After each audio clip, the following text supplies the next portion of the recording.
Mi nombre es Arturo. Soy médico forense. No soy alguien que cree en cosas sobrenaturales. Siempre he confiado en la ciencia, en los hechos demostrables, en lo tangible. Mi trabajo está lleno de lo inexplicable, de preguntas que quedan sin respuesta, pero jamás he permitido que lo desconocido me haga dudar de mi lógica. O al menos, así era hasta aquella noche. Hasta el momento en que vi con mis propios ojos algo que ningún libro de medicina o ley científica podría explicar. Aquel día cambió mi vida para siempre, y no de la forma en que quisiera recordarlo. Era un turno de noche. Las autopsias suelen ser solitarias, metódicas, casi como un ritual. Uno se concentra en cada corte, en cada análisis, en cada paso para reconstruir lo que pasó con el cuerpo que yace sobre la fría mesa metálica. Aquella noche recibí el caso de una mujer joven, unos 26 años, que había llegado sin vida tras un accidente automovilístico. Su expediente indicaba que estaba embarazada, aproximadamente de 8 meses. La causa de muerte era un traumatismo craneoencefálico severo. El feto, según el reporte, no mostraba signos vitales al llegar al hospital. Todo parecía claro, aunque trágico. Recuerdo el momento en que destapé el cuerpo. Había algo inusual en ella. La forma en que su rostro, pese a estar pálido, conservaba una expresión de paz inquietante, como si estuviera, no sé, dormida en lugar de muerta. Me sentí incómodo, pero sacudí el pensamiento. Era absurdo. Solo era un cuerpo. Un caso más. Procedí con el análisis externo, anotando cada lesión, cada detalle que pudiera ser relevante. Pero no podía ignorar esa sensación extraña, como si estuviera siendo observado. Cada vez que levantaba la mirada, sentía una presencia, como si alguien estuviera allí, en la habitación, en las sombras. La sala de autopsias estaba en silencio absoluto, salvo por el zumbido de los fluorescentes y el ruido de mis instrumentos. Cuando comencé a examinar el abdomen de la mujer, algo me hizo detenerme. Sentí, con la punta de mis dedos, un movimiento. Fue tan sutil que pensé que mi mente me estaba jugando una mala pasada. Pero entonces ocurrió de nuevo, un ligero pero inconfundible desplazamiento. Era imposible. La mujer estaba muerta. Y, según el reporte, el feto también. El corazón se me aceleró. No sabía qué pensar. Mi instinto me llevó a actuar de inmediato. Avancé con la incisión para sacar al bebé, aunque las probabilidades de que estuviera vivo eran mínimas, prácticamente inexistentes. Cuando abrí el útero, encontré lo imposible, un bebé que aún se movía débilmente, con un latido frágil pero presente. Llamé a urgencias de inmediato. Con todo el cuidado que pude, extraje al pequeño y lo trasladé corriendo a la sala neonatal, donde el equipo médico comenzó a estabilizarlo. Contra todo pronóstico, el bebé sobrevivió. Fue un milagro, o al menos eso parecía. Pero aquí no termina la historia. Esa noche fue solo el principio. Regresé a la sala de autopsias para terminar con el cuerpo de la mujer. Pero al entrar, sentí un frío intenso, como si la temperatura hubiera bajado de repente. El aire se sentía pesado, cargado. Y entonces lo escuché. Un sonido que nunca olvidaré, el débil llanto de un bebé. Se me erizó la piel. El bebé estaba en la sala neonatal, lo había dejado con los especialistas. Era imposible que ese sonido viniera de aquí. Pero lo escuchaba, claro como el agua. Venía de la mesa donde estaba el cuerpo de la mujer. Me acerqué, temblando, tratando de racionalizar lo que estaba ocurriendo. Era un eco en mi cabeza, me dije, una alucinación causada por el estrés. Pero entonces la vi. La mujer. Estaba sentada en la mesa metálica, con el bebé en sus brazos. No era el bebé que había llevado a urgencias. Era otro, un bebé que parecía envuelto en sombras, con ojos que brillaban en la penumbra. Ella lo acariciaba con ternura, mientras me miraba fijamente. Sus labios no se movieron, pero escuché su voz, clara como si la pronunciara en mi mente: gracias por salvar a mi bebé. No pude moverme. Mis piernas estaban clavadas al suelo. Mi garganta seca. Sentía su mirada atravesándome. De repente, el bebé en sus brazos comenzó a llorar con un sonido que no era normal. No era humano.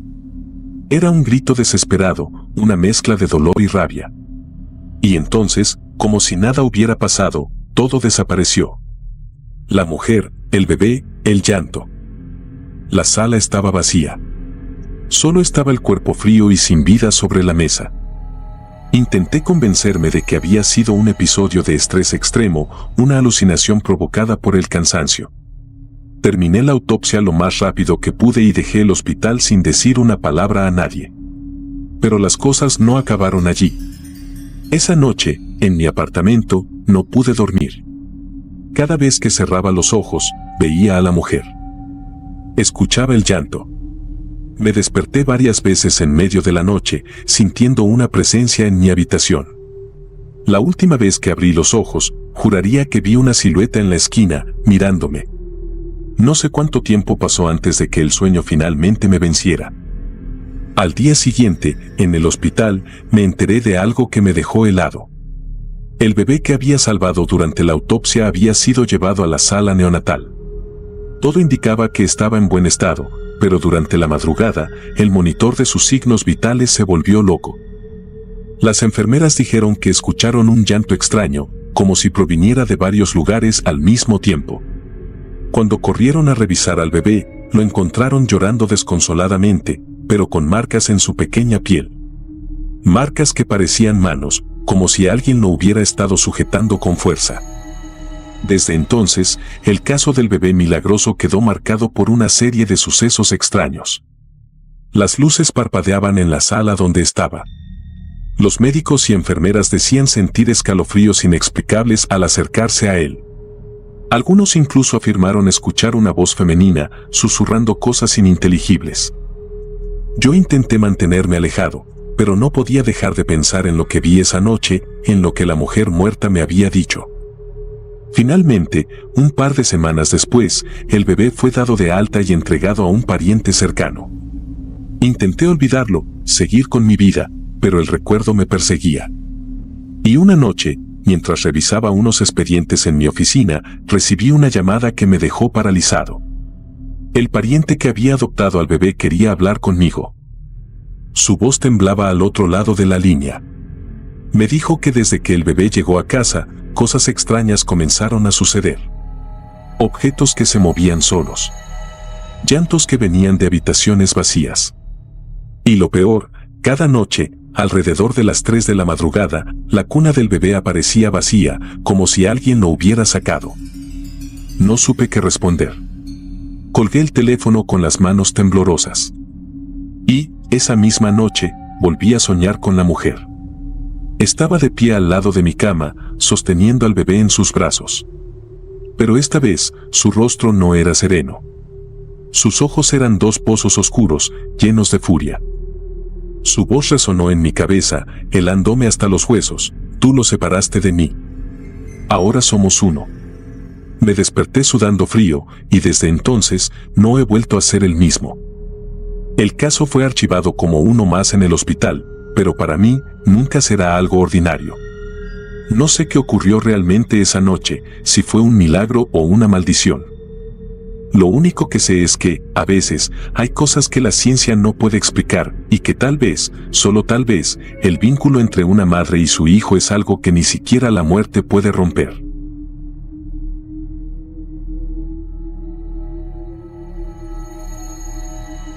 La inerte.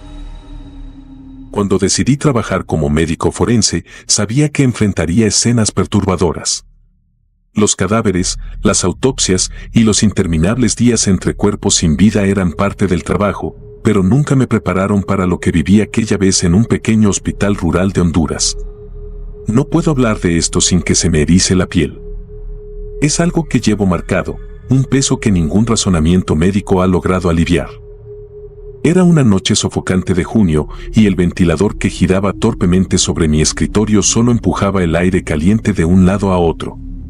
Estaba revisando los últimos reportes de autopsias cuando llegó el cuerpo. Una niña de 8 años, víctima de un accidente automovilístico. Según el informe preliminar, había fallecido en el acto, su cráneo fracturado por el impacto. Nada inusual, pensé, aunque algo en el rostro de la pequeña me inquietó de inmediato. Sus ojos permanecían entreabiertos, mirando hacia un punto invisible en el techo, como si hubieran quedado congelados en el instante en que vio algo aterrador. El cuerpo fue trasladado al pequeño anfiteatro del hospital, un lugar donde la humedad y el olor a desinfectante se mezclaban con algo más indefinible, algo denso y rancio. Aunque estaba exhausto, decidí comenzar con la autopsia esa misma noche. Era mejor avanzar para evitar acumulaciones, sobre todo en un lugar con recursos tan limitados.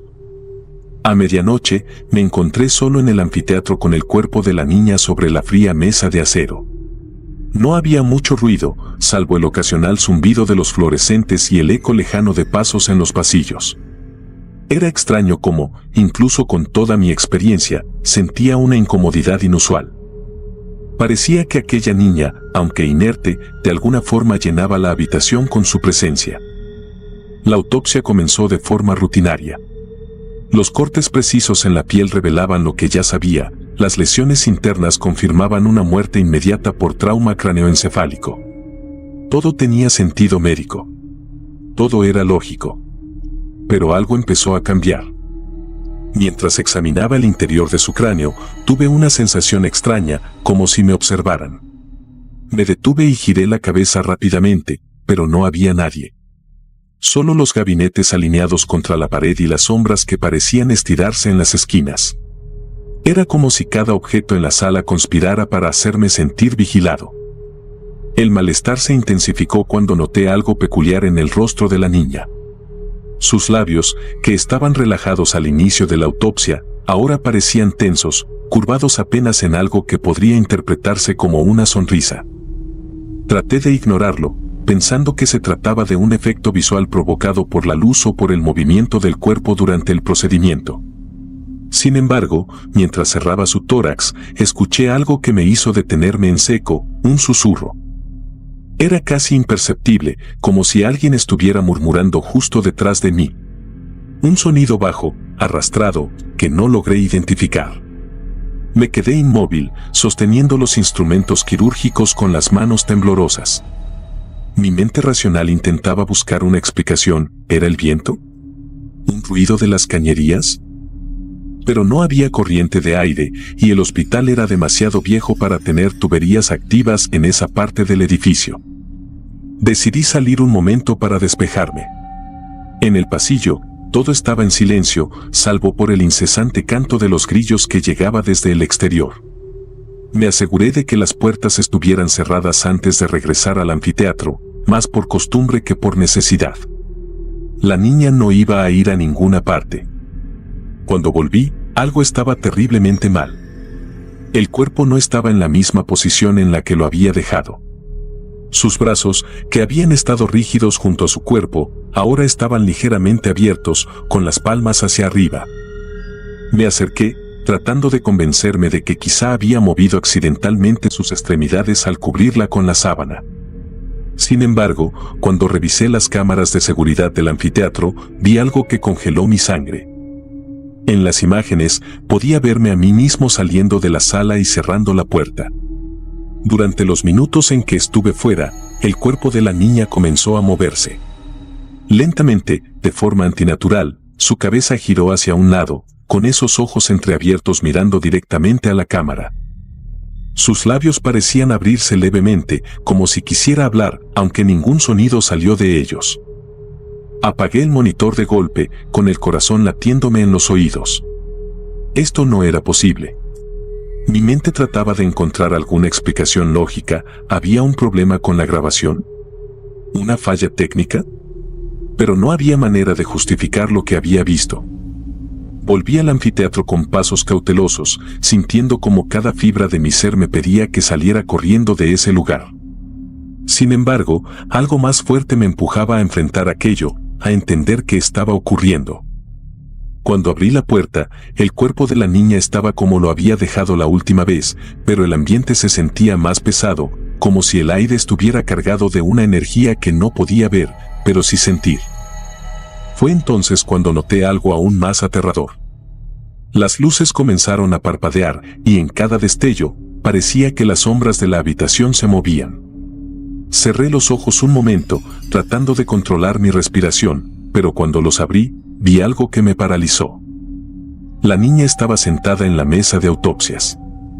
No sé cuánto tiempo estuve congelado en mi lugar, incapaz de moverme. Ella no se levantó, no caminó, simplemente estaba ahí, con la cabeza inclinada hacia un lado y sus ojos vacíos fijos en los míos. No era posible. Había certificado su muerte. Había abierto su cráneo con mis propias manos. Esto no podía estar ocurriendo. El silencio fue roto por un sonido que jamás olvidaré, una risa suave, infantil, pero cargada de algo siniestro. Era como si proviniera de todos lados al mismo tiempo. La niña levantó una mano y señaló hacia la esquina más oscura del anfiteatro. No había nada ahí, solo una sombra que parecía más densa que el resto, un vacío que devoraba la poca luz de la habitación. Mi instinto de supervivencia finalmente superó mi parálisis y salí corriendo del anfiteatro sin mirar atrás. No sé cómo llegué a la oficina del director, donde intenté explicar lo sucedido, aunque mis palabras salían atropelladas, incoherentes. Me pidieron que descansara y prometieron revisar las cámaras, pero al día siguiente, me dijeron que no había nada extraño en las grabaciones. Según ellos, las imágenes mostraban todo perfectamente normal. Intenté volver a mi rutina, pero las noches eran un tormento.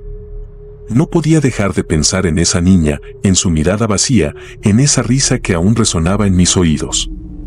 Decidí investigar más sobre el accidente que la había llevado hasta el hospital. Descubrí que, antes de morir, la niña había sido víctima de un entorno abusivo y cruel. Su madre afirmaba que, días antes del accidente, la pequeña decía escuchar voces que la llamaban desde las sombras. No sé si fue su sufrimiento lo que la dejó atrapada en ese limbo, ni si alguna fuerza más oscura estaba ligada a su muerte. Lo único que sé es que, desde aquella noche, a veces despierto en la madrugada con la sensación de que alguien está en mi habitación, observándome. Siempre es la misma presencia. Siempre son esos ojos vacíos. He tratado de convencerme de que todo fue producto del estrés, de la fatiga acumulada, pero hay noches en las que oigo susurros que vienen desde las esquinas más oscuras de mi casa. Y en esos momentos, sé que jamás podré escapar de lo que vi en ese anfiteatro.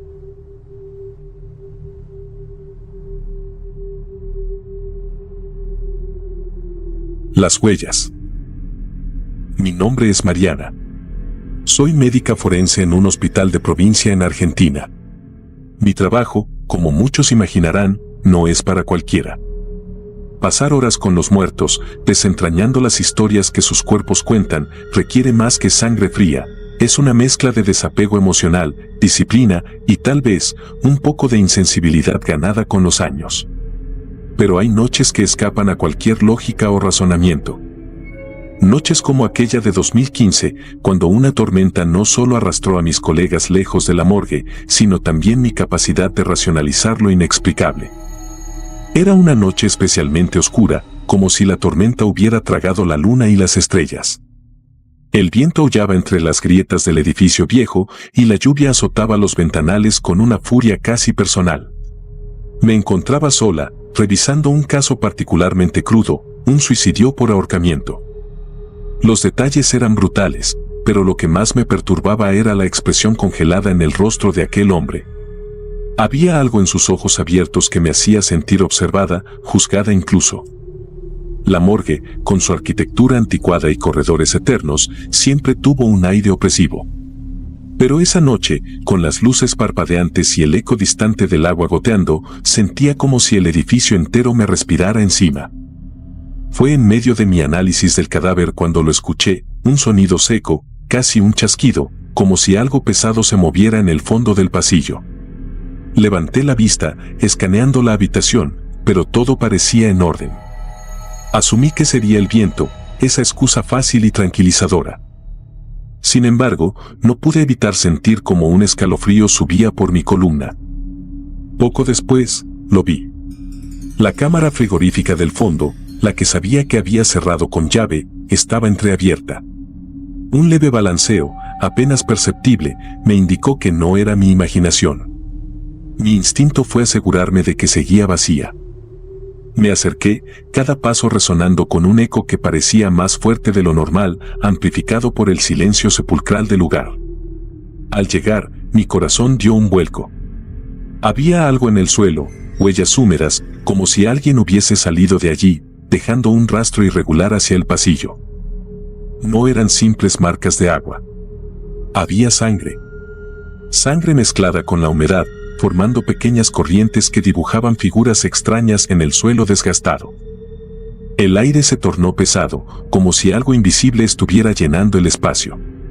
Decidí seguir las huellas, aunque una parte de mí gritaba que no lo hiciera. Las pisadas se dirigían hacia el corredor principal, desapareciendo en una esquina donde la luz parpadeaba con más intensidad. Sentí que algo me observaba, algo que no quería ser visto pero que se deleitaba con mi creciente inquietud. Cuando llegué al final del pasillo, me encontré con la sala de autopsias completamente vacía. Pero algo estaba mal. El aire tenía un olor más penetrante que el habitual olor metálico de la sangre. Era como si la muerte misma hubiera impregnado el lugar y de alguna manera, más viva de lo que debería ser. Fue entonces cuando escuché un susurro, bajo y gélido, como el roce de hojas secas, que parecía provenir de todas partes y de ninguna. No había nadie allí.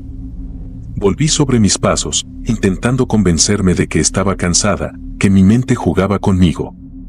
Pero las huellas seguían allí, cada vez más frescas, como si alguien estuviera volviendo al lugar del que había salido. Llegué a la cámara frigorífica y la cerré con fuerza, asegurándome de girar la llave hasta que el clic resonó. Me quedé allí un momento, intentando calmar mi respiración, cuando el sonido de un goteo constante me llamó la atención. Giré lentamente hacia la camilla donde yacía el cadáver del suicida. El cuerpo, que había dejado perfectamente cubierto, ahora estaba descubierto, con los brazos extendidos y los dedos crispados, como si intentara agarrar algo. Sentí un calor helado, un oxímoron que solo puede describirse como puro pavor. Volví a cubrirlo con cuidado, mis manos temblando. Pero algo no encajaba. El cuerpo pesaba menos. La rigidez cadavérica había desaparecido, y su piel parecía distinta, más fresca de lo que debería ser para un cuerpo en esas condiciones. Una idea aterradora cruzó mi mente: ¿estaba vivo? Revisé el pulso, la respiración, todo. Nada. Estaba muerto. Pero esa quietud no traía paz, solo más preguntas. El parpadeo de las luces se intensificó, y por un instante, todo quedó en completa oscuridad.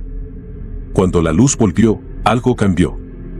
En la pared, justo detrás de la camilla, había una palabra escrita con lo que parecía sangre fresca: no. No pude moverme. Sentía las piernas ancladas al suelo, como si esa simple palabra hubiera drenado toda mi fuerza. Mi mente corría, buscando una explicación lógica, científica, pero no había ninguna. La morgue, aquel lugar que conocía tan bien, se había transformado en algo completamente ajeno, como si hubiera cruzado a otro plano sin darme cuenta.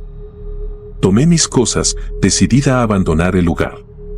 Pero al girar hacia la salida, me congelé. Allí, en el umbral de la puerta, estaba él. El cadáver que había estado en la camilla. No se movía, pero estaba de pie, su cabeza inclinada hacia un lado, con los ojos abiertos y una expresión de angustia que parecía gritar sin emitir sonido. Cerré los ojos con fuerza, esperando que desapareciera, pero cuando los abrí, estaba más cerca. Su boca se abrió lentamente, como si quisiera decir algo, pero lo único que salió fue un silbido bajo, inhumano. Mi cuerpo finalmente reaccionó, y corrí hacia el pasillo, dejando todo atrás. El eco de mis pasos se mezclaba con un segundo eco, uno que no debería estar allí. Al voltear, vi que las huellas ensangrentadas seguían tras de mí, frescas, como si alguien estuviera pisando justo donde yo acababa de pasar. No me detuve hasta salir del edificio, dejando la tormenta empaparme hasta los huesos mientras me alejaba. Nunca le conté a nadie los detalles de esa noche. Mi informe simplemente mencionó actividad anómala en la morgue, una frase lo suficientemente ambigua como para no levantar sospechas. Dejé ese trabajo meses después, incapaz de volver a entrar sola a ese lugar. A veces, en las noches más silenciosas, aún puedo escuchar ese silbido, bajo y persistente, como si me recordara que lo que pasó aquella noche no había terminado del todo. Y, sinceramente, sé que nunca lo hará.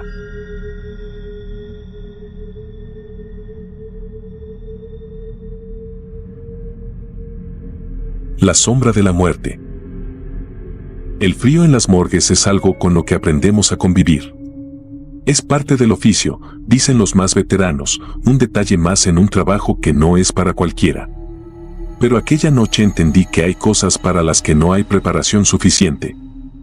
Por más cadáveres que hayas visto, por más autopsias que hayas realizado, nada te puede preparar para sentir cómo la muerte te observa de cerca. Era un viernes, cerca de la medianoche. La morgue del hospital estaba particularmente agitada porque habíamos recibido varios cuerpos provenientes de una escena de crimen en las afueras de la ciudad. La violencia, como siempre, no se detenía. Recuerdo el olor metálico de la sangre y la mezcla de formaldehído impregnando el ambiente. Mi colega, a quien llamaré Carlos, estaba conmigo aquella noche. Siempre fue alguien práctico, el tipo de persona que hace chistes oscuros para aliviar la tensión. Pero esa noche no estaba bromeando. El cuerpo en cuestión era el de un hombre joven, no mayor de 25 años. Había muerto en un tiroteo entre pandillas, o al menos eso fue lo que los policías que lo trajeron dijeron. Su cuerpo estaba cubierto de tatuajes que no dejaban mucho a la imaginación, rostros demoníacos, símbolos de pandillas, cruces invertidas y palabras en letras góticas que parecían maldiciones. Lo colocamos sobre la mesa metálica y comenzamos con el procedimiento estándar.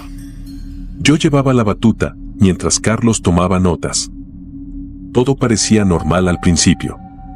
Sin embargo, cuando abrí el pecho del cadáver para examinar los órganos, Carlos se quejó de un frío inusual. Me miró con una expresión que rara vez le había visto, preocupación genuina. «¿No sientes eso?», me dijo, frotándose los brazos. Yo negué con la cabeza, aunque debía admitir que el ambiente sí se sentía más helado de lo habitual, incluso para una morgue. No dije nada porque, en parte, no quería alimentar su incomodidad. Mientras seguíamos trabajando, noté algo extraño. Las luces, que solían parpadear de vez en cuando debido a la mala instalación eléctrica del hospital, comenzaron a hacerlo con más frecuencia. Era como si una sombra se moviera entre nosotros, bloqueando por momentos la luz. Me detuve y miré alrededor, pensando que tal vez algún insecto grande estaba causando esa interferencia. Pero no había nada. ¿Viste eso?, preguntó Carlos, con un temblor en la voz que jamás le había escuchado antes. Antes de que pudiera responder, algo sucedió. El cadáver, el mismo que llevábamos más de una hora examinando, se deslizó de la mesa metálica con un golpe seco que resonó en toda la sala. No era la primera vez que un cuerpo se movía ligeramente durante una autopsia. Los gases atrapados en el cuerpo pueden causar movimientos menores, pero esto fue diferente. El cuerpo cayó como si algo invisible lo hubiese empujado con fuerza. Carlos soltó un grito ahogado y retrocedió varios pasos. Yo, con las manos aún enguantadas, me quedé paralizado por un momento. Nos acercamos lentamente para volver a subir el cuerpo a la mesa, pero algo en su rostro había cambiado. Los ojos, que deberían estar apagados y vidriosos, parecían mirarnos. Era una mirada vacía, pero al mismo tiempo llena de algo indescriptible, algo que te perforaba el alma. Sentí un escalofrío que me recorrió desde la nuca hasta los pies. Carlos empezó a murmurar una oración, algo que nunca le había visto hacer en los años que llevábamos trabajando juntos. Entonces lo vimos. Una sombra negra, del tamaño de una persona, cruzó rápidamente al otro lado de la sala. Fue tan rápida que, por un momento, pensé que mi mente me estaba jugando una mala pasada. Pero cuando giré hacia Carlos, su rostro me confirmó que no estaba alucinando. La sombra volvió a moverse, esta vez más lenta, como si estuviera rodeándonos. Las luces parpadearon con mayor intensidad y el frío se volvió insoportable. Sentí como si el aire se hubiera vuelto pesado, como si algo nos estuviera aplastando. Carlos empezó a sudar, a pesar del frío, y me dijo que no podía seguir. Esto no es normal, esto no es humano, murmuró mientras retrocedía hacia la puerta. Intenté calmarlo, pero yo mismo no podía ignorar lo que estaba sucediendo. De repente, escuchamos un ruido que me heló la sangre, un susurro, como si alguien hablara muy cerca de nuestros oídos. Era un murmullo bajo, ininteligible, pero lleno de una maldad que se sentía en cada palabra. ¿Escuchaste eso?, le pregunté, aunque sabía que lo había hecho.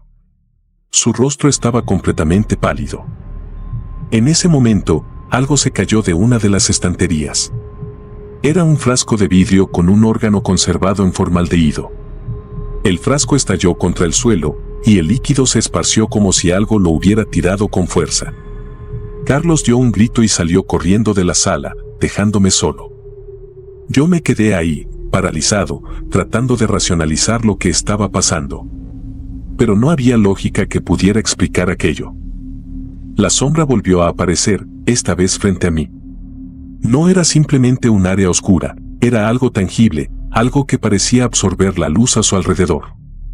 Sentí como mi corazón latía con fuerza mientras aquella figura parecía observarme, aunque no tenía rostro.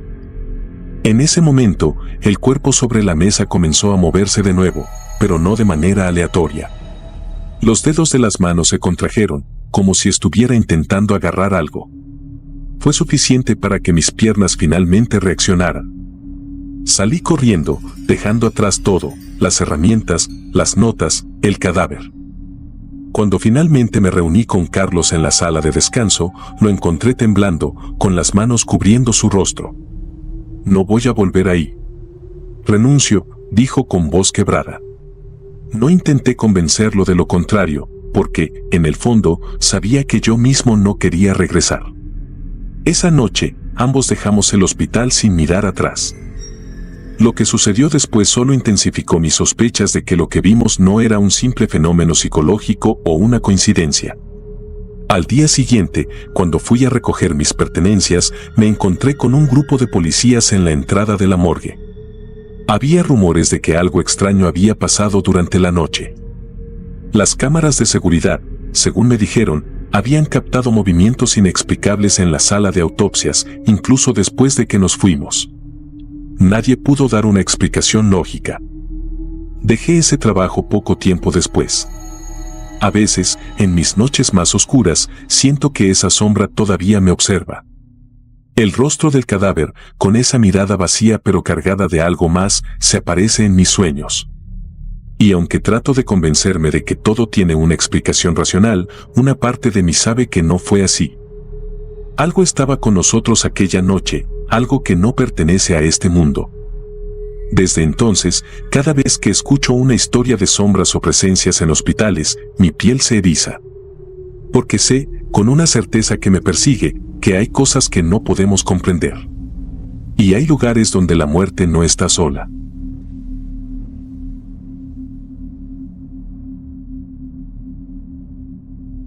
El grito de la morgue.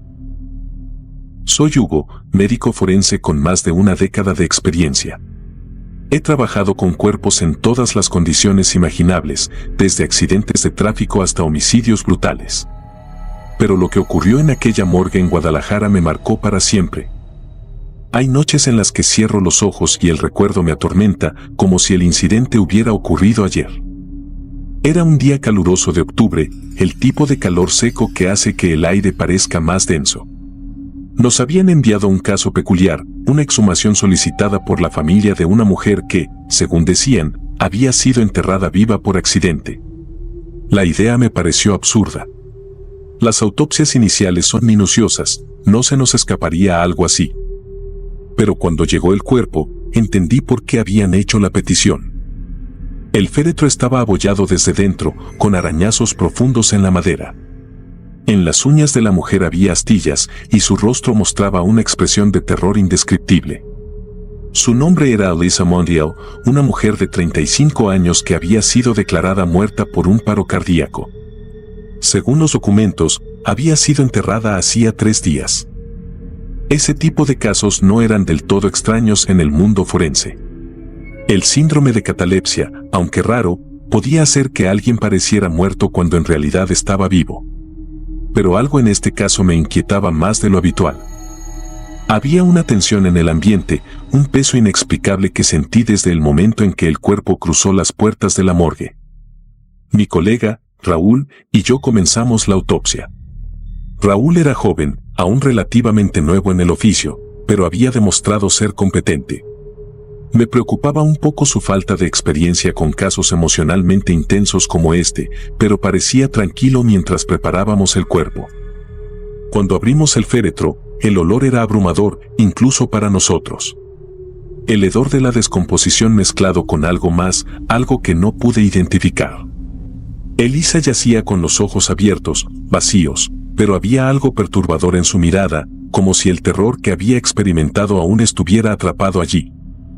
Comencé con el protocolo estándar, inspección externa, descripción de lesiones visibles, toma de muestras.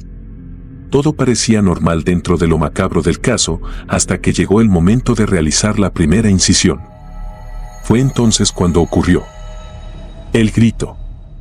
No era un ruido vago o el crujido de huesos desplazándose. Era un grito desgarrador, humano, cargado de agonía y desesperación. Parecía surgir de dentro del cuerpo, aunque eso era imposible.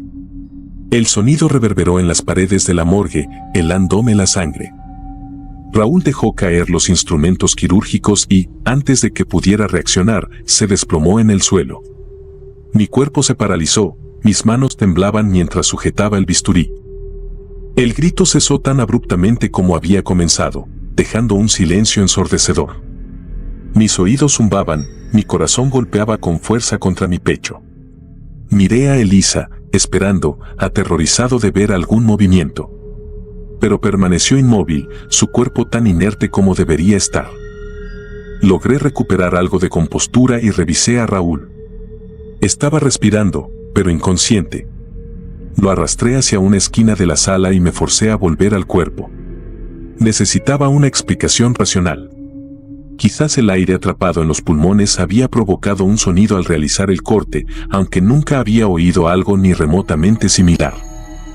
Pero cuando inspeccioné más de cerca, vi algo que me dejó helado. Las cuerdas vocales estaban tensas, como si hubieran sido utilizadas recientemente. Retrocedí, casi tropezando. El bisturí cayó al suelo con un repiqueteo metálico. Mi mente luchaba por encontrar una lógica que se aferrara al mundo que conocía, pero nada encajaba. Miré alrededor de la sala y por un momento sentí que no estaba solo. El aire parecía cargado de algo intangible, algo que me observaba. Decidí detener la autopsia en ese momento. Raúl comenzaba a recuperar el conocimiento, murmurando incoherencias. Lo ayudé a levantarse y su rostro estaba pálido como el de un cadáver. El grito, ¿lo escuchaste?, me preguntó con la voz entrecortada. Asentí sin decir nada. No había palabras para describir lo que habíamos experimentado. Acordamos terminar el informe al día siguiente. No podía quedarme más tiempo en esa morgue. Cerramos la sala y dejamos el cuerpo de Elisa allí, aunque me costó dar la espalda. Sentía como si algo estuviera mirando desde la camilla, como si esos ojos vacíos aún me siguieran. Esa noche apenas dormí. Cada vez que cerraba los ojos, el grito volvía a mi mente, junto con la mirada de terror en el rostro de Elisa. Al día siguiente, llegué temprano a la morgue, decidido a enfrentar lo que fuera que había ocurrido. Pero cuando abrí la sala, algo estaba terriblemente mal. El cuerpo de Elisa no estaba donde lo habíamos dejado. La camilla estaba vacía, los instrumentos quirúrgicos desparramados por el suelo. Mi primer pensamiento fue que alguien había entrado durante la noche, pero las puertas estaban intactas y el registro no mostraba movimientos. Revisé cada rincón de la morgue, cada sala, cada cámara frigorífica, pero no había rastro de ella. Raúl llegó poco después y cuando le conté lo sucedido, se negó a entrar. No, Hugo. No quiero saber nada más de esto, me dijo antes de dar media vuelta y marcharse. No lo culpo. Si hubiera tenido la opción, habría hecho lo mismo. La desaparición del cuerpo quedó registrada como un incidente sin explicación. Nadie investigó más allá de lo superficial. Pero yo no podía dejarlo. Necesitaba entender qué había ocurrido. comencé a buscar información sobre Elisa, su familia, su muerte. Descubrí que había sido una mujer profundamente religiosa, obsesionada con la idea del purgatorio. Había asistido a múltiples retiros espirituales en los meses previos a su muerte, buscando expiar algo que nunca quedó claro. Un dato en particular me llamó la atención. La noche antes de su supuesta muerte, Elisa había sido vista por sus vecinos caminando descalza por la calle, murmurando algo en un idioma que nadie reconoció. Algunos decían que parecía estar en trance, mientras que otros afirmaban haber visto sombras siguiendo sus pasos, aunque no había nadie más allí. A medida que investigaba, comencé a sentir que algo estaba conmigo. En mi casa, en mi auto, incluso en la morgue. Escuchaba susurros apenas audibles, veía sombras moviéndose en mi visión periférica. Una noche, mientras revisaba los informes de Elisa, mi computadora se apagó de repente. Cuando volvió a encenderse, había un archivo abierto que no recordaba haber guardado. Era su foto de identificación forense, pero sus ojos no estaban vacíos. Me miraban, llenos de algo que no era humano. Ya no podía ignorarlo. Algo había salido con Elisa de esa morgue, algo que no entendía y que quizás nunca entendería. Pedí una transferencia, dejando Guadalajara y ese maldito lugar atrás. Pero incluso ahora, lejos de aquella morgue, el recuerdo me persigue. A veces, en la quietud de la noche, creo escuchar ese grito nuevamente, como un eco que nunca se desvanece. No sé si fue un error humano, un fenómeno científico que no comprendemos, o algo más, algo que trasciende nuestra comprensión. Lo único que sé es que, desde ese día, la muerte dejó de ser un misterio que podía enfrentar con valentía. Porque ahora sé que no siempre es el final.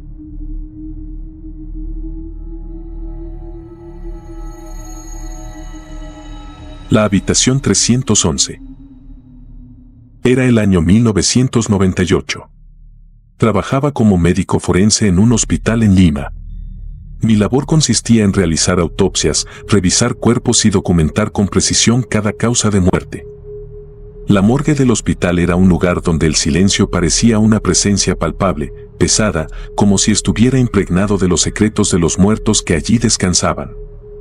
Había rumores entre el personal sobre una habitación en particular, la 311. Era un espacio que muchos evitaban, incluso los más escépticos. Se decía que cosas extrañas sucedían allí, y aunque yo no daba crédito a esas historias, la forma en que los demás evitaban siquiera mencionar el número me hacía sentir un escalofrío irracional cada vez que pasaba frente a su puerta. Una noche, después de una jornada especialmente larga, me encontraba limpiando mis instrumentos en la morgue. Las luces fluorescentes parpadeaban de vez en cuando, lo cual era común, pero esa noche el parpadeo parecía más insistente, como si las lámparas mismas intentaran advertirme de algo. Fue entonces cuando la vi. Una figura pasó frente a la puerta de la morgue. Era una mujer vestida con un camisón blanco, su cabello desordenado cayendo en mechones oscuros que apenas dejaban ver su rostro. Pensé que era una paciente perdida, algo que había sucedido antes. Salí al pasillo para ayudarla, pero al llegar, no había nadie. La sensación fue extraña. El pasillo era largo y vacío, con las puertas cerradas y una atmósfera densa que me hizo sentir vigilado. Caminé hacia la dirección en la que creía haberla visto ir, pero no encontré nada. Decidí dejarlo pasar, atribuyéndolo al cansancio. Sin embargo, al regresar a la morgue, noté que algo estaba fuera de lugar, una de las camillas había sido movida. No lo entendí en el momento, pero un frío inexplicable se apoderó de mi cuerpo. Verifiqué las etiquetas de los cuerpos. Todos estaban en su lugar. Tal vez había empujado la camilla sin darme cuenta. O eso quería creer. Esa noche no pude dormir. Había algo en la imagen de aquella mujer que no podía borrar de mi mente. Su silueta era demasiado precisa, demasiado real para ser una alucinación. Al día siguiente, pregunté discretamente al personal si alguien había visto a una mujer con esas características. La respuesta fue unánime, nadie había pasado por ese sector. La obsesión por la habitación 311 comenzó esa misma semana. No era solo la mujer. Había algo más. Comencé a investigar los archivos del hospital, más por curiosidad que por otra cosa. Lo que descubrí me dejó inquieto. La habitación 311 tenía un historial de muertes inusualmente alto. Pacientes jóvenes, ancianos, hombres, mujeres, muchos habían fallecido allí, y casi siempre en circunstancias extrañas. Uno de los casos me llamó especialmente la atención, el de una mujer llamada Esther Vargas, que había muerto en esa habitación hacía exactamente 15 años. Según el informe, había ingresado por complicaciones respiratorias leves, pero su estado empeoró de forma inexplicable.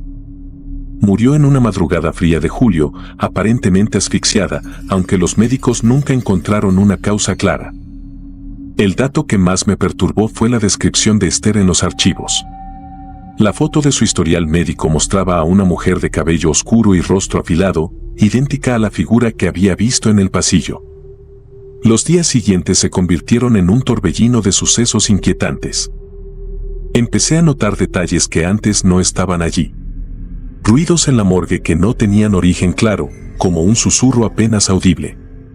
Herramientas que aparecían fuera de su lugar.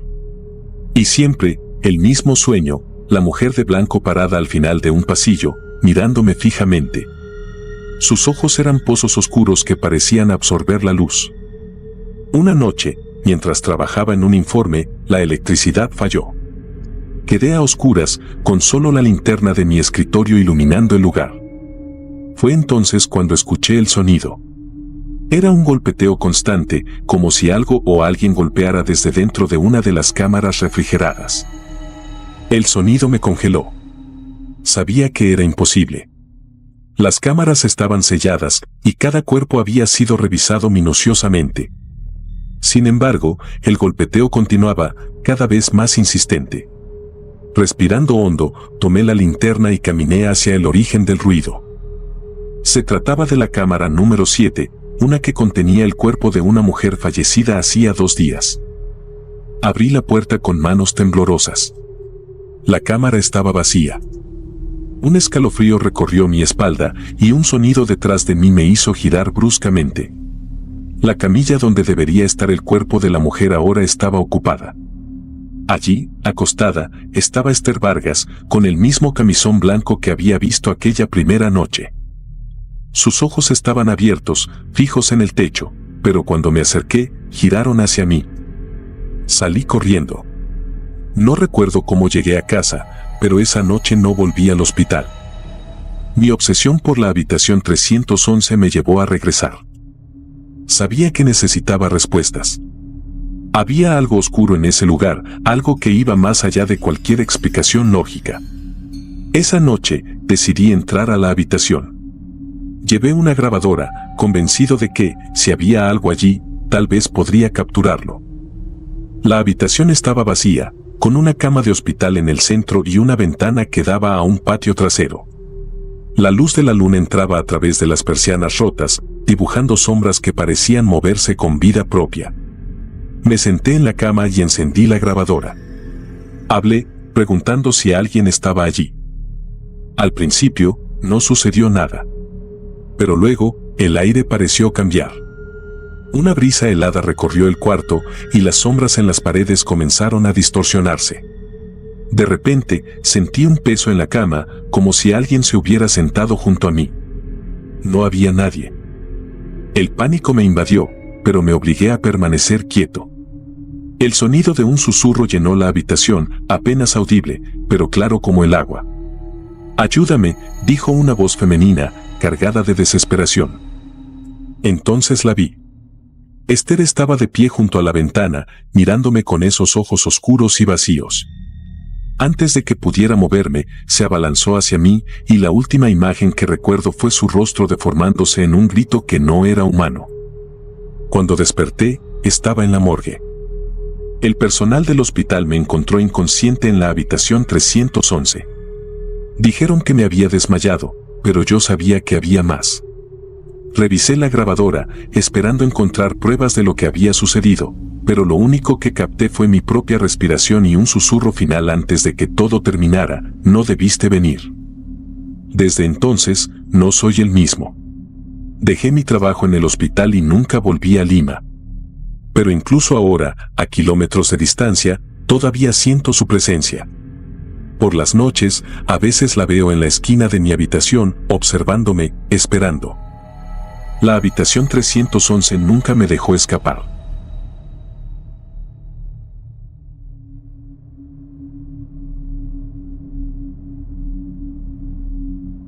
La morgue.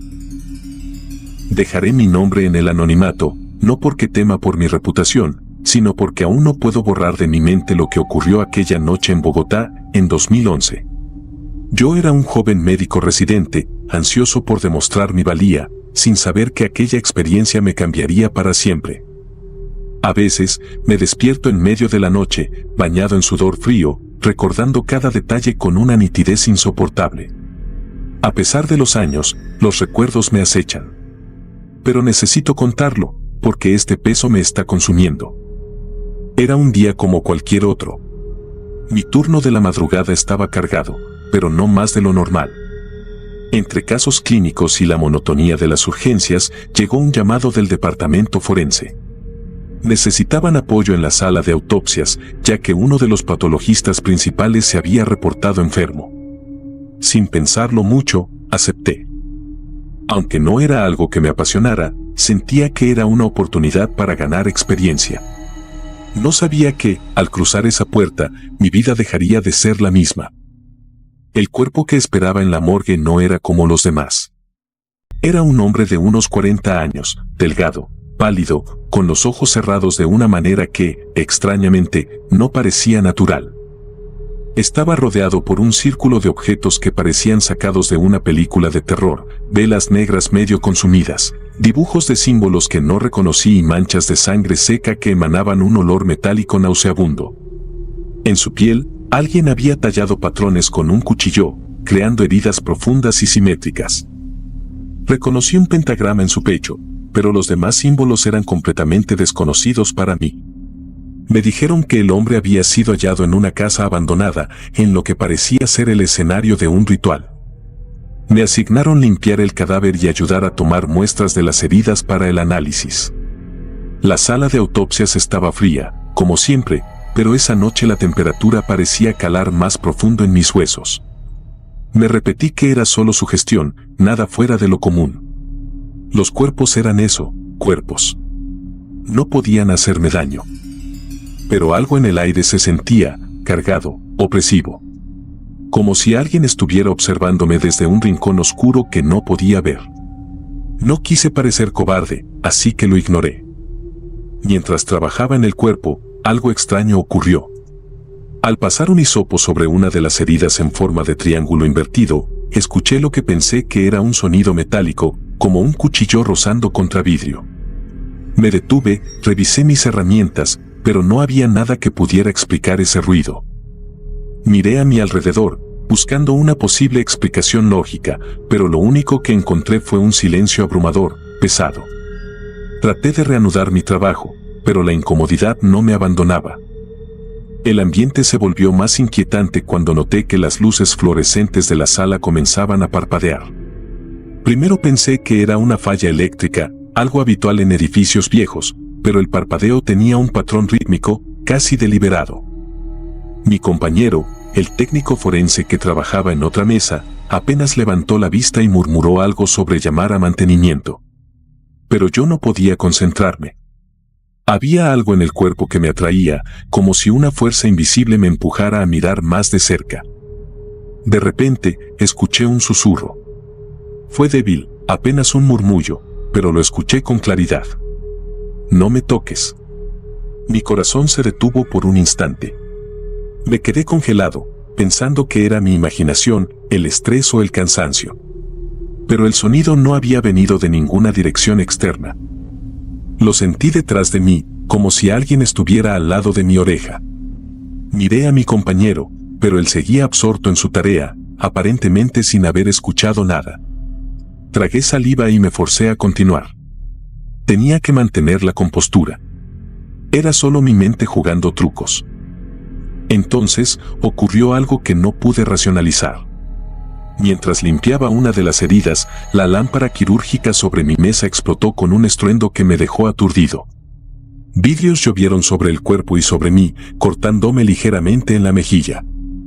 Mi compañero corrió hacia mí, visiblemente alarmado, pero cuando intenté explicarle lo que había ocurrido, me detuve. No podía decirle que había escuchado un susurro justo antes de la explosión. No quería que me tomaran por loco. Dijo algo sobre una sobrecarga eléctrica y trató de tranquilizarme, pero mi cuerpo estaba temblando. Algo no estaba bien, y lo sabía. Esa noche fue la primera vez que sentí verdadero terror. Pero lo peor aún estaba por venir. Decidí tomar un descanso y salí de la sala para respirar un poco. Necesitaba calmarme, recordar que todo tenía una explicación científica. Sin embargo, al regresar, algo en el ambiente había cambiado. La sala de autopsias estaba más fría de lo habitual, al punto de que mi aliento formaba pequeñas nubes frente a mi rostro. El cuerpo del hombre seguía ahí, inmóvil, pero juraría que los símbolos tallados en su piel parecían más oscuros, como si la sangre seca estuviera fresca nuevamente. Me acerqué, tratando de convencerme de que era una ilusión óptica. Fue entonces cuando lo vi. Los ojos del cadáver estaban abiertos. Mi cuerpo se paralizó. Juraría que antes estaban cerrados. Recorrí cada rincón de mi memoria, intentando encontrar una explicación lógica. Quizás alguien los había abierto mientras yo estaba fuera. Quizás no lo había notado antes. Pero no. Sabía que no era así. Me acerqué lentamente, sintiendo cómo la piel de mis brazos se erizaba. Sus ojos, vidriosos y muertos, parecían mirarme directamente. Era imposible. Un cadáver no podía mirarme.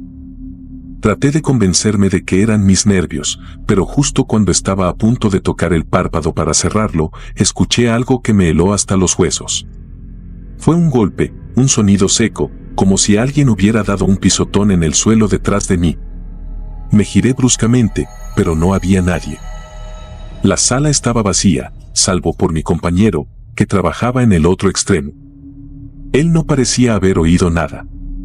Comencé a sentir que algo estaba terriblemente mal, pero no podía abandonarlo todo. Mi orgullo, o quizás mi necedad, me hicieron quedarme. A medida que avanzaba la noche, los fenómenos se intensificaron. Las luces parpadeaban con más frecuencia, los susurros eran más claros. Escuché mi nombre. Una y otra vez, en un tono bajo, gutural, como si saliera de una garganta llena de agua. Intenté ignorarlo, pero la presión en mi pecho era insoportable. Entonces, algo sucedió que rompió toda lógica, todo sentido de la realidad. Estaba limpiando una última muestra de tejido cuando sentí un escalofrío recorrerme la columna. Al mirar al cadáver, vi que uno de sus dedos, el índice de la mano derecha, se había movido. Lo juro. Lo vi doblarse ligeramente, como si intentara señalar algo. Mi respiración se aceleró y el pánico me invadió. Entonces, la sala se llenó con un ruido ensordecedor, una mezcla de gritos, llantos y algo que sonaba como risas desquiciadas. Corrí hacia la puerta, pero no se abría. Estaba atrapado. Finalmente, el ruido cesó y la puerta se desbloqueó como por arte de magia. Salí tambaleándome, jadeando, con lágrimas en los ojos. Esa fue la última vez que entré a una sala de autopsias. Nunca conté los detalles a nadie. ¿Quién me creería? Pero cada vez que cierro los ojos, veo esos símbolos, escucho ese susurro y siento esos ojos muertos clavados en mí. A veces me pregunto si, al tocar ese cuerpo, abrí algo que nunca debía abrir. Algo que no pertenece a este mundo. Algo que sigue conmigo, esperando el momento de reclamarme.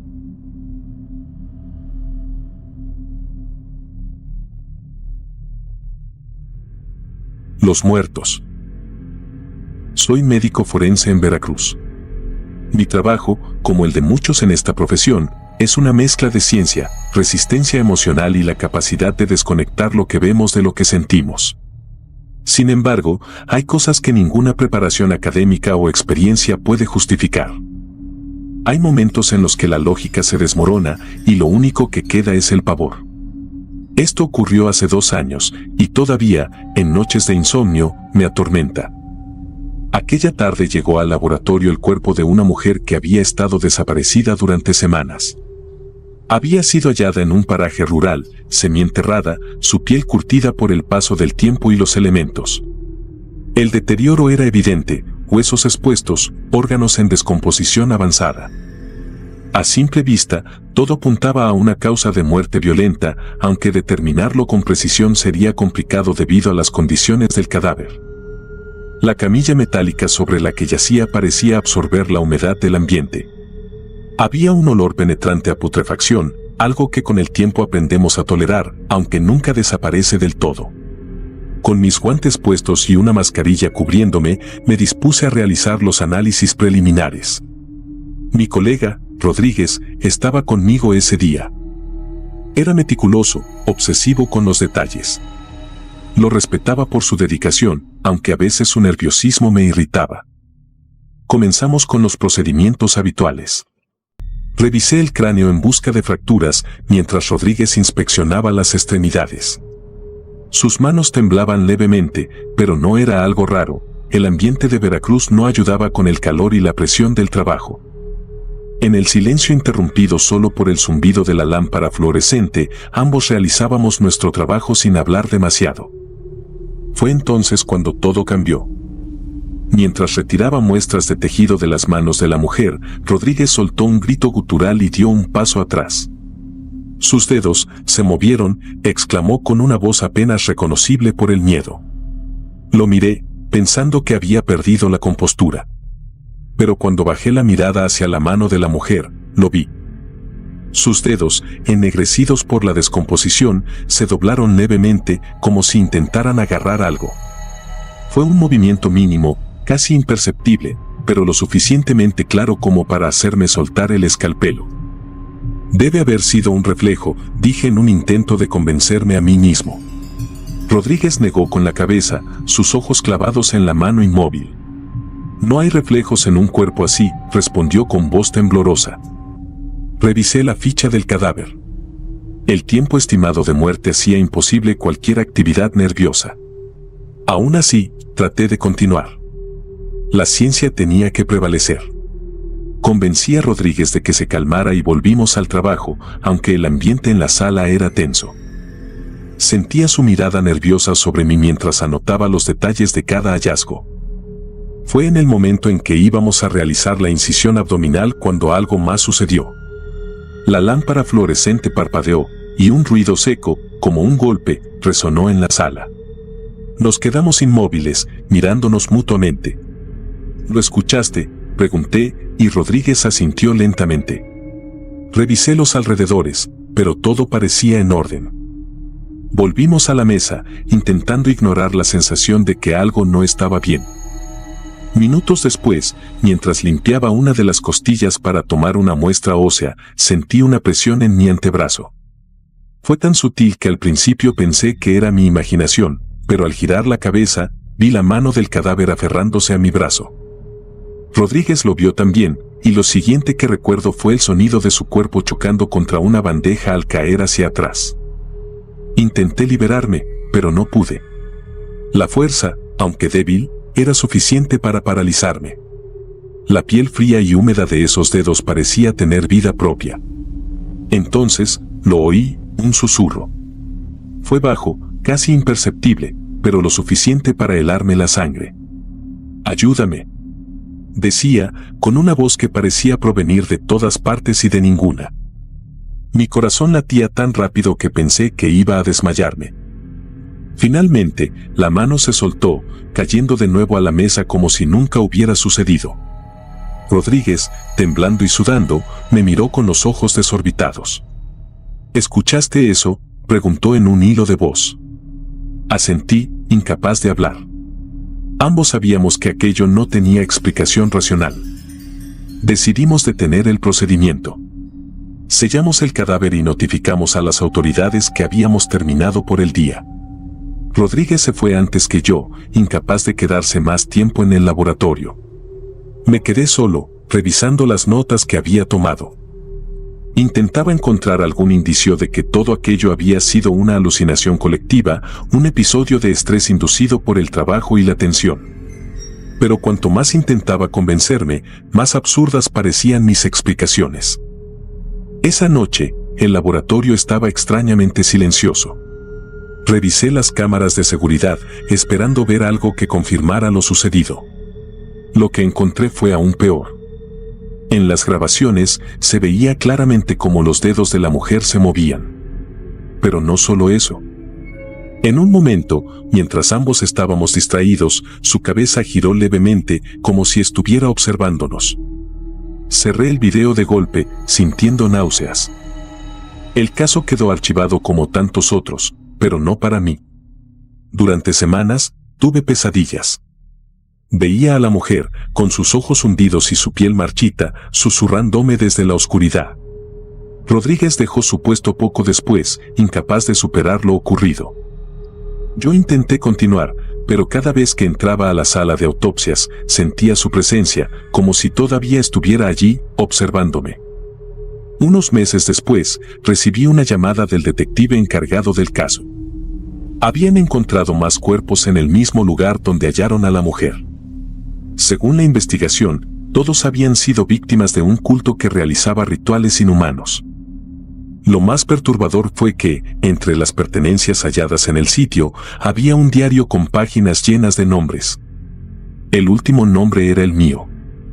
Desde entonces, mi vida cambió.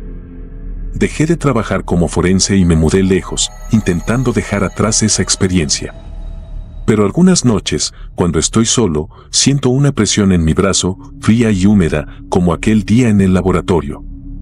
Y, a veces, en el silencio de la madrugada, creo escuchar su susurro, llamándome por mi nombre.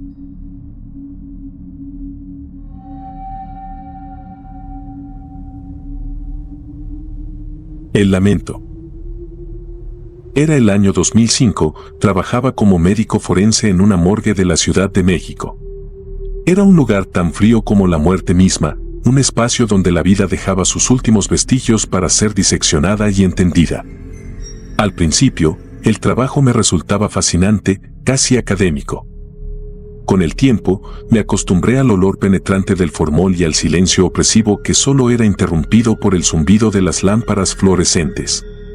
Pero nada podía prepararme para lo que ocurrió esa noche. Llegó a nosotros el cuerpo de una mujer embarazada que había muerto en un accidente automovilístico. Según el reporte, el choque fue brutal, y ni ella ni su hijo no nacido tuvieron oportunidad. El cuerpo llegó al área de recepción envuelto en una sábana blanca, con manchas rojizas que anunciaban una tragedia reciente. Algo en su expresión me inquietó. A pesar de la deformidad causada por el accidente, su rostro reflejaba algo más que miedo. Parecía un grito congelado en el tiempo. Como si hubiera intentado advertirnos de algo antes de su último aliento. Esa noche me quedé solo. Era algo habitual en mi rutina. Prefería trabajar en el silencio nocturno, cuando la ciudad dormía y solo el aullido distante de los perros rompía la calma. Comencé a preparar el cuerpo de la mujer para la autopsia. Mi enfoque profesional era mi refugio. Evitaba pensar demasiado en las historias detrás de los cadáveres. Sin embargo, con este caso, algo no se sentía del todo normal. El frío habitual de la morgue parecía más penetrante, como si el aire estuviera cargado de algo invisible, algo vivo. Aproximadamente a las 2 de la madrugada, cuando estaba por realizar el primer corte, ocurrió lo inexplicable. Un llanto. Al principio fue un sonido suave, casi imperceptible, como un gemido que parecía surgir de las entrañas mismas del edificio. Me congelé en mi lugar, el bisturí temblando en mi mano. Al principio pensé que era mi mente jugando trucos por el cansancio. Pero entonces el sonido se hizo más claro, más definido. Era el llanto de un bebé. La sangre se me heló en las venas. Era imposible. No había nadie más en la morgue. Dejé el bisturí y caminé hacia la puerta de la sala. La abrí y el sonido cesó de inmediato, como si hubiera sido tragado por el silencio. Miré alrededor, pero no vi nada fuera de lugar. Respiré hondo, tratando de calmar el ritmo frenético de mi corazón. Volví al cadáver, diciéndome que solo era mi imaginación. Minutos después, el llanto volvió, esta vez más fuerte, más angustiante. Venía de la misma sala donde estaba el cuerpo de la mujer. Me paralicé. El sonido era tan real, tan visceral, que era imposible ignorarlo. Caminé lentamente hacia el cuerpo, revisando cada rincón de la sala. Abrí cada uno de los refrigeradores de cadáveres, aunque sabía que estaban vacíos. No había nada. Solo estaba yo, la mujer, y ese llanto que parecía emanar del aire mismo. Revisé el cuerpo con más atención.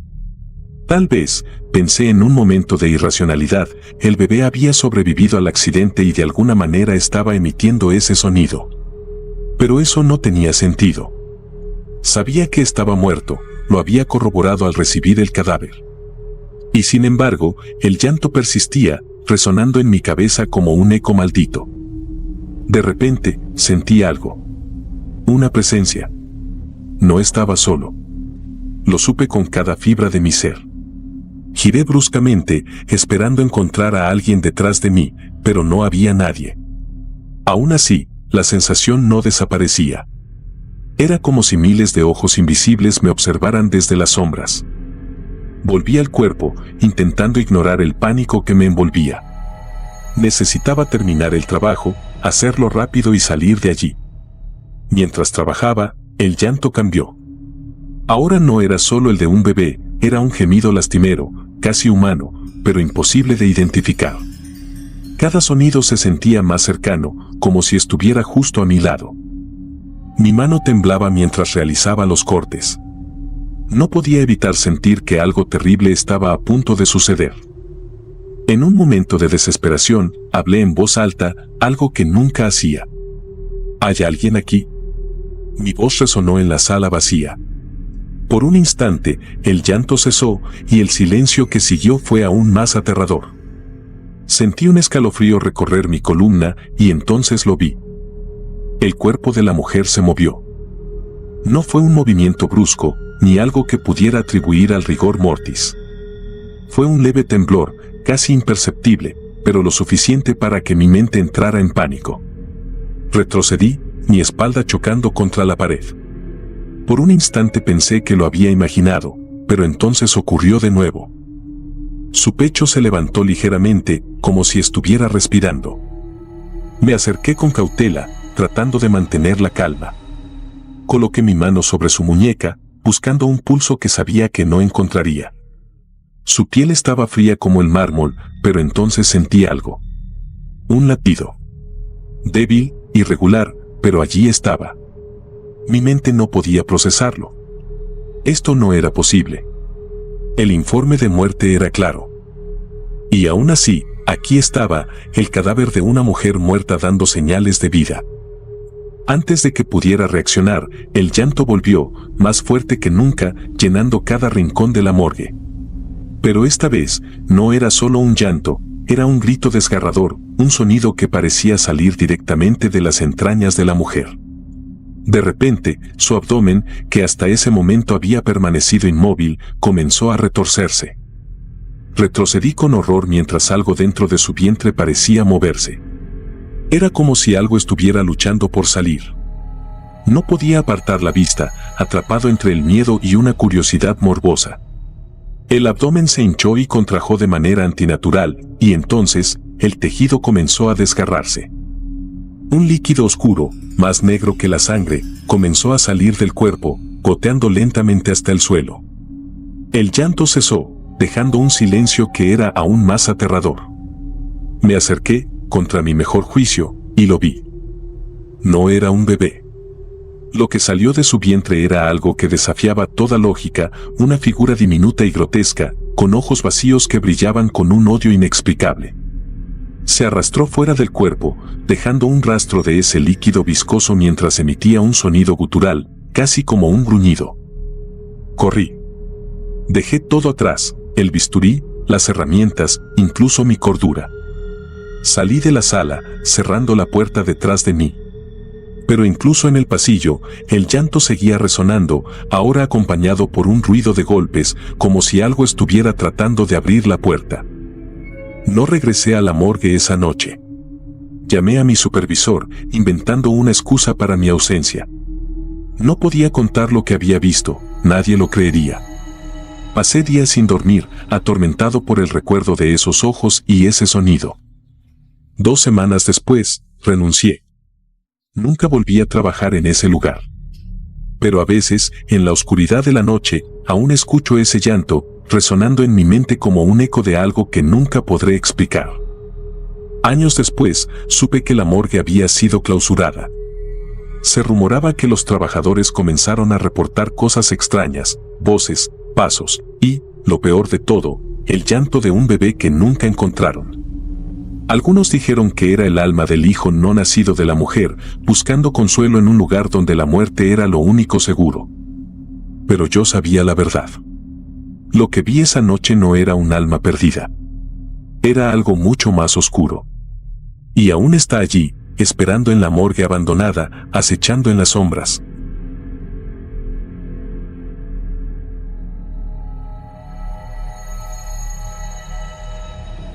El sudor del muerto. Como médico forense, uno se acostumbra a convivir con la muerte de una manera íntima y calculada. Cada día es un recordatorio de nuestra fragilidad, de lo efímero de nuestro paso por el mundo. Lo he visto todo, cuerpos carbonizados, víctimas de accidentes grotescos, hasta personas que simplemente dejaron de respirar de un momento a otro. A veces la muerte llega con violencia, a veces con quietud. Pero una cosa que he aprendido es a mantener cierta distancia, a no involucrarme más allá de lo necesario. Hay una regla que he seguido al pie de la letra desde que empecé en esta profesión: nunca toques el sudor del muerto. No era una superstición cualquiera, no se trata de un tabú sin sentido. Fue uno de mis primeros mentores, el Dr. Silva, quien me lo advirtió. Jamás toques el sudor del muerto, me dijo una vez, con la voz grave y la mirada perdida. No entendí el consejo en su momento, pero al paso de los años aprendí a respetar las palabras de los más veteranos. Hay reglas que es mejor no romper. Hasta hace poco, no comprendía del todo por qué. Aquel día llegó un cadáver que cambiaría mi vida, o mejor dicho, lo que quedaba de ella. Era el cuerpo de un hombre que, a juzgar por los registros, había sido hallado en un callejón, muerto por causas desconocidas. No había signos de violencia, pero su expresión era aterradora. Lo primero que noté fue su rostro. Parecía gritar en un silencio agonizante, con los ojos abiertos y vidriosos, como si hubiese visto algo más allá de la muerte. En el informe preliminar no se especificaba la causa exacta de su fallecimiento, solo que había sido encontrado cubierto de una especie de sudor frío que aún persistía en su piel, a pesar del rigor mortis. Estaba solo en el laboratorio esa noche. Había insistido en realizar la autopsia de inmediato. Algo en aquel cuerpo me llenaba de una curiosidad morbosa y malsana. Mis colegas se habían ido ya, y la luz blanca y fría del lugar acentuaba las sombras que parecían estirarse como dedos alargados buscando tocarme. No le di importancia. Estaba acostumbrado a trabajar solo, en el silencio interrumpido solo por el zumbido de los tubos fluorescentes y el sonido metálico de los instrumentos quirúrgicos. El hombre estaba completamente desnudo sobre la mesa de acero inoxidable. Noté que el sudor sobre su piel tenía una textura extraña, viscosa y oscura. Una parte de mi mente racional intentaba buscar una explicación, algún tipo de reacción química, algún fluido liberado por el cuerpo en el momento de la muerte. Pero algo en mí se removía, un instinto primitivo que gritaba peligro. Aún así, me acerqué. No podía dejar de mirarlo. Me incliné sobre el cuerpo y entonces lo sentí. El hedor. No era el olor común de la muerte, no era el hedor a carne putrefacta o a descomposición. Era un aroma metálico, como el de la sangre, pero mezclado con algo que no podía identificar. Un olor ácido, amargo, que se pegaba a mi garganta. Contra todas mis precauciones, toqué el sudor. No sé por qué lo hice, fue como si una fuerza me hubiese empujado a ello. Quizás una combinación de fatiga, curiosidad o simplemente estupidez. Al instante, sentí un ardor en la yema de mis dedos, como si una corriente fría recorriera mi piel, helando mi sangre. Retrocedí y miré mi mano. La sensación de frío era intensa, punzante, y no me abandonaba. Quise lavarme las manos, pero en cuanto el agua tocó mi piel, el ardor se intensificó y un leve dolor comenzó a extenderse por mi brazo. Ignorando el malestar, continué con el procedimiento. Abrí el pecho del cadáver, diseccionando las costillas con la precisión y frialdad que requería mi trabajo. Todo parecía normal hasta que llegué al corazón. Era pequeño, arrugado, y al tacto parecía más una masa de carne en descomposición que un órgano humano. No debería haber tocado el sudor. Ahora lo entendía. Aquella misma noche, al llegar a casa, comencé a notar los efectos. Mis dedos temblaban y sentía un leve ardor en la palma de la mano, como si un insecto hubiera dejado su marca en mí. Me dirigí al baño y examiné mi piel. Estaba lívida, con un tono azulado, como si mi sangre se estuviera congelando desde dentro. Intenté restarle importancia. Tal vez era mi mente jugándome malas pasadas después de un día difícil. Decidí ir a la cama, esperando que al amanecer todo volviera a la normalidad. Pero no fue así. Desperté en medio de la noche, bañado en sudor. No era mi propio sudor, tenía la misma viscosidad y el mismo olor metálico del cadáver. Me levanté tambaleándome, sentía un peso en el pecho y me costaba respirar. Mi visión se nublaba y cada vez que cerraba los ojos veía el rostro del hombre muerto. Estaba allí, en la oscuridad, con sus ojos abiertos, inyectados de sangre, mirándome fijamente. No podía sacármelo de la cabeza. Al día siguiente, intenté convencerme de que solo era una reacción psicológica al incidente, una especie de respuesta al estrés. Pero el dolor en mi brazo continuaba, como si algo estuviera carcomiéndome desde dentro. Me miré nuevamente la mano, y ahí estaban, marcas negras, finas y alargadas, que se extendían como raíces por debajo de mi piel. Sentía que algo se arrastraba dentro de mí, moviéndose lentamente, aferrándose a mi carne. Volví al laboratorio, desesperado por respuestas. Revisé el historial del cadáver, buscando cualquier pista que pudiera ayudarme a comprender lo que me estaba sucediendo. No encontré nada fuera de lo común, salvo una nota breve y críptica en la ficha del fallecido: evitar contacto directo con el sudor. Posible agente patógeno. No había detalles adicionales, solo esa advertencia vaga que ahora sonaba como una sentencia de muerte. Mis días se convirtieron en una sucesión de pesadillas y paranoia. Sentía que el sudor del cadáver había dejado una marca en mi alma, una huella invisible que me perseguía a donde fuera. Empecé a ver sombras moviéndose en los rincones, rostros desfigurados que desaparecían cuando los enfocaba, y sonidos apagados que resonaban en mi cabeza. No podía dormir, no podía comer. Apenas era capaz de mantener mi cordura. Los pocos colegas que se cruzaban conmigo notaban mi deterioro, pero nadie se atrevía a preguntar. Mi aspecto debía de ser tan horrendo como me sentía, ojos hundidos, piel grisácea, como si la vida misma se estuviera desvaneciendo de mí.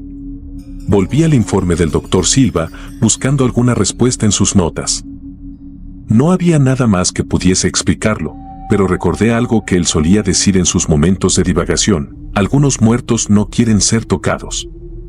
A veces, lo que cargan en su piel es un vestigio de lo que los mató, y eso puede matarte a ti también. Comprendí que lo que había tomado no era solo un sudor común, sino una maldición, una especie de sombra de la muerte que se adhería a todo lo que tocaba. No importaba cuántas veces me lavara las manos, el olor no se iba, y el ardor seguía extendiéndose, subiendo por mi brazo, hacia mi pecho, hacia mi corazón. Desesperado, consideré arrancarme la piel infectada. Me miré en el espejo del baño, sosteniendo un bisturí tembloroso, pero al observarme, vi que ya no era el mismo. Mis ojos habían cambiado, el reflejo me devolvía una mirada hueca, inhumana, como si algo más estuviera viviendo dentro de mí. Como si el sudor del cadáver se hubiera filtrado hasta mi esencia, destilando mi vida poco a poco. Finalmente, decidí no volver al trabajo. Llamé para decir que me encontraba enfermo, aunque sabía que no me creerían. Ni siquiera yo entendía del todo lo que me estaba sucediendo, pero cada vez estaba más convencido de que mi destino estaba sellado. La piel de mi brazo había empezado a descascararse y debajo de la epidermis podía ver una capa negra, como si algo oscuro creciera en el lugar de mi propia carne. Pasaron los días y ya no podía discernir entre la vigilia y el sueño. Veía al hombre del callejón en todos lados, en cada sombra, en cada reflejo. Y entonces, una noche, sentí su sudor otra vez, pero no en mis manos, sino en mi piel entera. Era como si el líquido viscoso me envolviera, cubriéndome en una capa pegajosa que absorbía mi calor, mi fuerza, mi voluntad. Me encontré una última vez en el espejo. Apenas podía reconocerme. Mi piel estaba cubierta de manchas negras, mis ojos parecían inyectados de sangre, rodeados de un matiz oscuro y enfermizo. Me sentía atrapado en una neblina de horror, incapaz de reconocerme, de reconocer mi propio reflejo. Lo que quedaba de mi humanidad parecía diluirse, desmoronándose como una estatua de ceniza al más mínimo roce. La última vez que me atreví a salir de casa, no era realmente yo quien caminaba. Al menos, no era el hombre que una vez había sido. Mi cuerpo, cubierto por esa negrura pegajosa, se movía con una rigidez macabra. Caminaba por las calles, entre la gente, sintiendo cómo sus miradas se deslizaban sobre mí, primero con curiosidad, luego con temor. Intentaba cubrirme, evitar que alguien se me acercara demasiado, pues ahora sabía lo que el sudor del muerto podía hacer. Lo sentía invadiéndome, apoderándose de cada poro, de cada rincón de mi mente. No era solo el frío en mis venas, era como si algo más se retorciera bajo mi piel, algo que clamaba por liberarse. Regresé a mi departamento y cerré la puerta tras de mí, no sin antes asegurarla con doble vuelta de llave, como si eso pudiera impedirle a la muerte entrar. Me senté en el suelo, en la penumbra, sintiendo como mis extremidades se entumecían y se volvían más pesadas con cada minuto. Cerré los ojos, intentando evadir mi propio reflejo, la monstruosidad que me había convertido. El sudor seguía cubriéndome, emanando ese hedor nauseabundo que nunca se iba. Ahora entendía. No era solo la corrupción del cadáver, no era un simple fluido corporal, era una extensión del propio hombre muerto, un lazo entre la muerte y los vivos, una forma de preservarse en aquellos que se atrevían a tocarlo. Los días pasaban y me consumían. Apenas comía, apenas bebía. Solo me mantenía allí, suspendido en un limbo de miedo y resignación, preguntándome cuánto más duraría antes de que ese sudor me arrebatara lo poco que me quedaba. Sentía como si el cadáver, o al menos una parte de él, se hubiera instalado en mi interior, extendiéndose como un cáncer, destruyéndome desde el interior. Sabía que había cruzado un límite. Sabía que no había retorno. Finalmente, en una madrugada fría, entendí lo que debía hacer. Miré mis manos, cubiertas de esas manchas negras que me arañaban la piel desde adentro, y comprendí que debía ponerle fin antes de que el sudor terminara de devorarme. Me levanté, tambaleándome como un espectro, y me dirigí hacia el pequeño botiquín de metal en el baño. Allí, entre vendas y ungüentos, encontré una jeringa y un pequeño frasco de barbitúricos.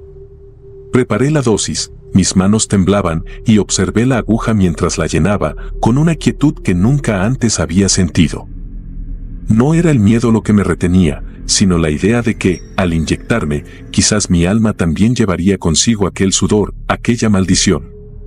Pero no me quedaba nada más. Sentía que mi tiempo se agotaba, que en cualquier momento mi propia carne cedería y me consumiría por completo. Me miré una última vez en el espejo, observando la sombra en que me había convertido, y tomé aire. Mientras la aguja perforaba mi piel, sentí un último estremecimiento, como si el sudor que me invadía intentara aferrarse a la vida, resistiéndose a abandonar mi cuerpo. Pero era inútil. Mis ojos comenzaron a cerrarse, y el mundo se desvaneció en una negrura que, por primera vez, no me llenó de terror. En esos últimos instantes, antes de que la oscuridad se convirtiera en mi única compañera, comprendí lo que el doctor Silva había querido decirme. Había fuerzas en la muerte que eran insaciables, fuerzas que se aferraban al último vestigio de vida que podían alcanzar. Y yo había caído en su trampa, arrastrado por la curiosidad, tocando aquello que no debía ser tocado. Ahora, mientras el sudor del muerto me arrastraba hacia un vacío infinito, sentí que mis propias lágrimas se mezclaban con él, que ambos éramos uno, que yo mismo me convertiría en aquello que tanto temía. Si te gustaron los relatos, nos gustaría que nos apoyaras con un like o un comentario, ya que eso nos ayudaría bastante. Y si no estás suscrito o suscrita, te invito a que lo hagas para que no te pierdas lo mejor de Oscuros Relatos de la Noche. Sin más, gracias por escucharnos. Hasta el próximo relato.